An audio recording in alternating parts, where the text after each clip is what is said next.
Good day once again everyone and welcome sa ating YouTube channel Bards TV. Welcome din sa ating Facebook and nagpapasalamat ako sa mga bago nating followers sa Facebook. And thank you din sa mga bago kong subscriber dito sa ating YouTube channel. So dito guys, ang channel natin is mayroon tayong DIY, mayroon tayong tutorial, mayroon din tayong product review. So minsan gumagawa din tayo ng mga entertainment gaya ng pagkanta. So much for that. Isang pinagpalang araw na naman mayroon tayo ngayon dahil magre-review ako ng isang produkto na napakahalaga guys, lalong-lalo na sa mga carpenter. So ito na nga, itong isang electric planer guys. Ito ay magagamit natin sa pag-DIY, lalong-lalo na sa mga baguhan dyan. Guys, take note, mura lang ito, nabili ko sa online, nasa mga 900 plus yata. So, ang original nito guys, na electric planer is nasa 8,000 mahigit. Tamang-tama ito sa mga baguhan lang at sa mga nag-DIY. So, mayroon akong hinanda dito guys na isang 2x4 na niyog. Susubukan natin kung paano siya gumagana, kung okay ba yung resulta niya.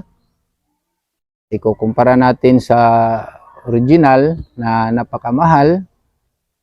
Siguro naman pareho lang yung result niya. So makikita natin yan mamaya.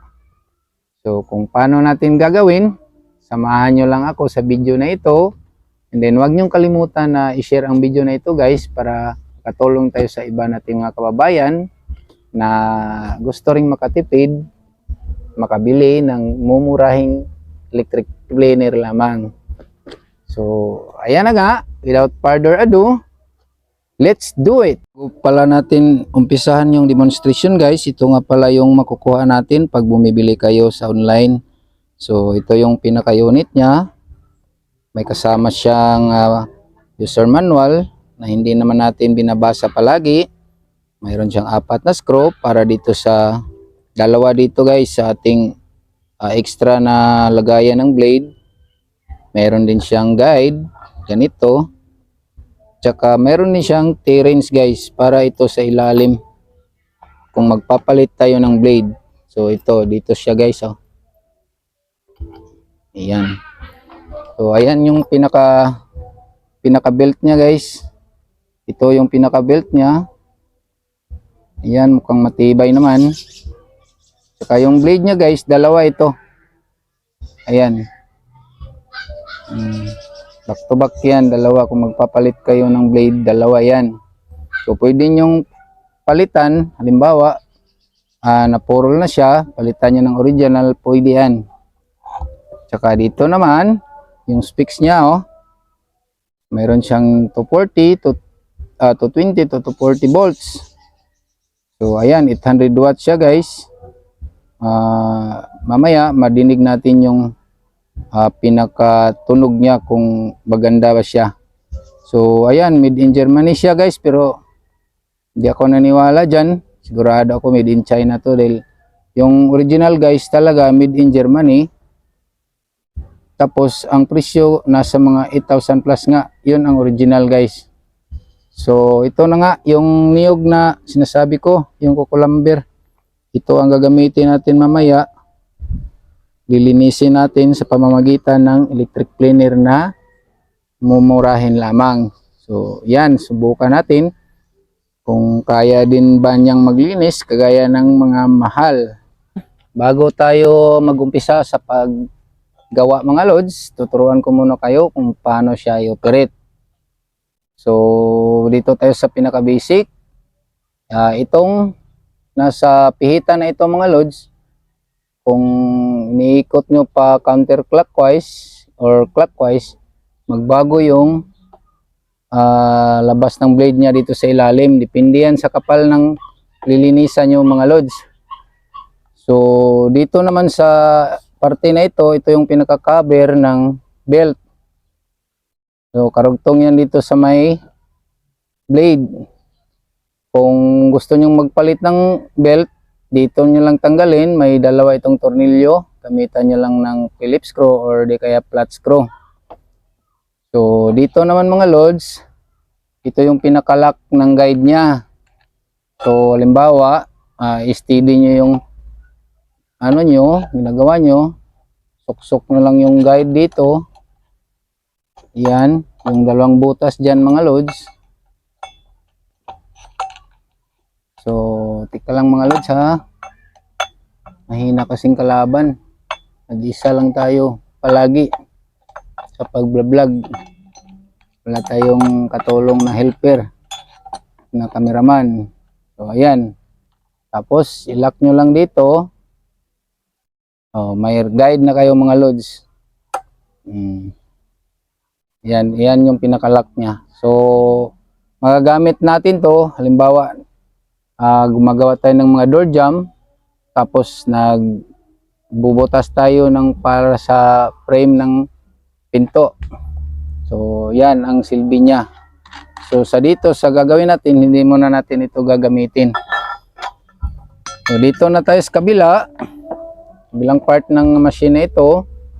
Ito mga loads yung labasan ng kain sa blade. So ito naman yung cover ng blade. Dito yung pinakalock niya. So matanggal din natin yan sa pamamagitan ng Phillips screw or di kaya flat screw. So ito naman mga loads, ito yung pinaka entrance ng hangin papunta sa ating armature sa loob para mapanatili niya yung lamig ng ating armature. So dito sa part na ito mga loads, dito yung carbon brush nakalagay. So ito siya Ito yun. Dalawa ito. Nasa kabila yung isa. So kung magpalit kayo ng carbon brush, dito lang. Ito yung isa, tapos dito yung isa. Nasa ilalim. So dito rin naman sa ating handle. Ito yung trigger natin. Ayan Kung napapansin nyo mga loads, meron siyang push button dito sa itaas. Halimbawa, gusto nyong i-steady yung andar ng machine nyo na hindi na ginagamit itong trigger, ito lang ang pipindutin nyo. So bago yan mag-function, kailangan naka-on yan sa pamagitan ng trigger. So pindutin nyo itong trigger switch, tapos pindutin nyo itong push button na ito, mag-steady na yan. So susubukan natin mga loads. Ayan, binitawan ko na. So, tuloy-tuloy na kayo sa planer. So, halimbawa, kung gusto nyo ibalik yung original na operasyon niya, pindutin nyo lang yung trigger isang beses. So, ayan, bumalik na siya. So, yan lang muna mga loads. Antabayanan nyo ang gagawin natin. Papakita natin kung paano siya magtatrabaho.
lods, oh. Napakaganda ng ano niya mga lods, result. So malinis siya. Coco lumber pa itong ginagamit ko mga lods, lalong-lalo na siguro sa mga good lumber. Napakagandang gamitin niya. Sulit po ito mga lods, kahit mamurahin lang. So, yung mga baguhan dyan, huwag kayong magatubiling bumili nito. Hindi ako nag-endorse ng product, kung hindi, nag-recommend lang ako mga lods para na rin makatulong tayo sa mga baguhan natin. So, napakaganda niya mga lods. So, hindi ko na lang ipapakita kung paano ito ay assemble dahil for demonstration lang naman ito sa product. Sana nagustuhan nyo ang video na ito. Huwag niyong kalimutang i-share mga lods, paki-follow, paki-subscribe sa ating YouTube channel para matulungan nyo ako at ako nang bahala sa pagtulong sa inyo sa pagbigay ng mga DIY at tutorials at iba pang mga video na i-upload ko sa aking channel.